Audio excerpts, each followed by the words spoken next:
High বন্ধুরা, কেমন আছেন? আজকে যখন আমি বাগান পরিদর্শন করতে গিয়েছিলাম, হঠাৎ চোখে পড়লো একটা পুরনো লাউ, যা পেকে শুকিয়ে গিয়েছে।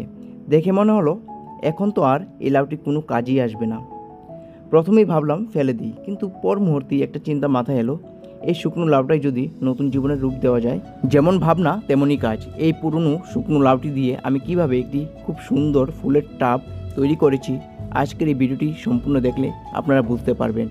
এবং যদি ভিডিওটি দেখে আপনাদের ভালো লেগে থাকে, তাহলে আপনারাও এমন পুরনো পাকা লাউ দিয়ে ফুলের টাব তৈরি করতে পারবেন।